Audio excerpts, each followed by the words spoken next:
Soon we were in Calcutta, awaiting my father's arrival. My father had a delay and missed a connection. We had booked a room with 2 beds, but they put us in a room with 1 when we arrived without my father.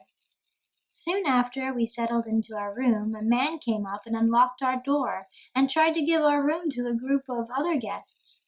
This was a bit of a shock. We asked for a refund because we were given a room with 1 bed instead of 2, but they said they could not help us. Soon after I left the front desk, a room attendant came up to offer us a roll of toilet paper. We thought maybe this was a gesture of apology for overcharging us. We left them a bad review for not adjusting the cost of our room, and for the next week we received angry calls from a woman yelling in Hindi. A day later my father arrived, and we were on our way to New Delhi, where we asked the taxi driver to take us to a train ticket booking agency in hopes that we could make it to Shimla in Himachal Pradesh. On the way, my father was befuddled by the traffic. Cars were weaving in and out of loosely formed rows with no apparent regard to the lines. Sometimes up to 4 people rode on a single motorbike, sometimes including women sitting sideways holding newborns. There was a mingling of crowded buses, rickshaws, tuk-tuks, cabs, and personal cars bumper to bumper, and sometimes squeezing through the smallest gaps in traffic, all while honking nearly continuously. Carts pulled by animals and even carts pulled by thin, strong men joined the mix. I told my father that with so many vehicles it seemed better to me this way. If someone needed to get somewhere in a hurry, they could squeeze through the gaps, and the gaps would widen with vigorous honking. If someone could not afford a car, at least the whole family could commute on a motorbike. Of course, the lack of road control is likely more dangerous, but the freedom it grants the people of India is enough to allow even the poorest person room for ingenuity to accomplish what they must in an ever-growing crowd of people. And that room for ingenuity, in my eyes, has allowed the very intelligent and creative people of India to find all means and manners of accomplishing their will in traffic. In addition, all this hustle and bustle is completed with a seeming lack of aggression. The taxi driver took us to a booking agency where a man tried to persuade us to go on the Golden Triangle tour, which included the Taj Mahal. Now, I would not like to deprive my father of seeing such a great landmark, but my heart was saying, get to the mountains as soon as possible. There I could find my own temple, the forests of great mountains, and not be lost amongst the crowds of the city. The man trying to sell us this tourist package was persistent, though, and I was getting irritated. I was not going to let another persuasive merchant lure me into something I was not interested in. I was grumpy with him. All my dislike of pushy merchants was drawn to a focal point with this man, and I was glad when we got back in the taxi and headed towards Shimla. Unfortunately, train tickets were not available on such short notice. We began the long drive towards our destination through a dry, flat country.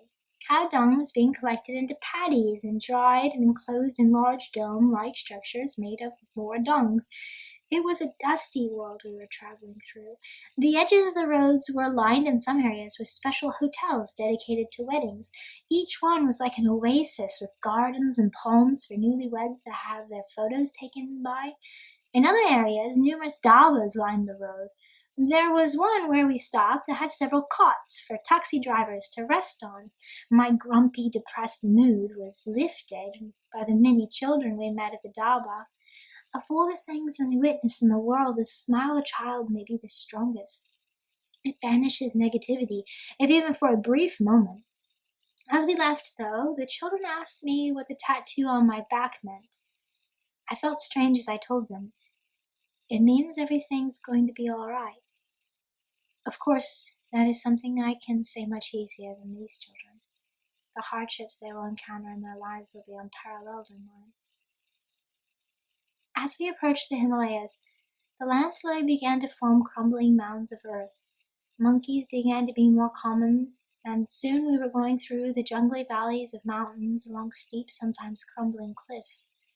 We arrived in Shimla late at night and were soon in bed at the Green Valley homestay.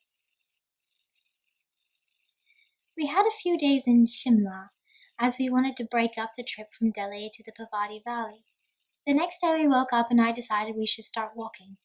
There was a nature park nearby that I made our excuse for walking, but soon we had passed the entrance and we were just walking along a road out of town. My father was uncomfortable walking beside the traffic that was so bewildering, and George waved down a car and asked for a ride up the road. The young man who picked us up was happy to give us a lift and asked where we were going. We told him that we were just looking for a nature park, and he said that he could take us to a mountaintop nearby his own property where he is establishing a camping resort. On the way, we visited a friend of his that is in the midst of building several cabins for tourists to stay in. His hospitality was surprising. He was very proud to show us his homeland, and we were happy to have spent the day with a new friend. I really believe that when you don't know what to do, that you should just begin walking. The rest seems to fall into place.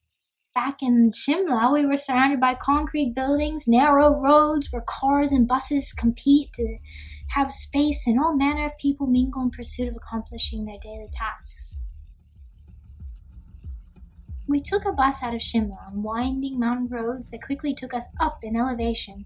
There were stone houses without mortar, with slate roofs, but slowly we began entering areas where such houses and their accompanying farmlands were replaced by large concrete guest houses. We stayed the night in Bhuntar. It was a dusty place. That night we slept in a bed that we had to sweep the dirt out of and pick the hair out of. In the hallway, a man ran around screaming at some early hour of the morning. The next day we got a bus on the way to Kasol. On the bus, a young man started talking to us and asked if we would like to camp at the campground where he was working. We decided to give it a try, but it was a strange place called YOLO camping. They asked us to pay 500 rupees each to stay in the same tent, made us pay corkage, and were very insistent on us adding some artwork to their art rock in the river. One guy followed us around with a video camera all the time. He was in charge of advertising, I think. The guy that we met on the bus was working there as part of a requirement for a hospitality degree and said that he wasn't getting treated well by the employers. We were happy to leave the next day. A few more buses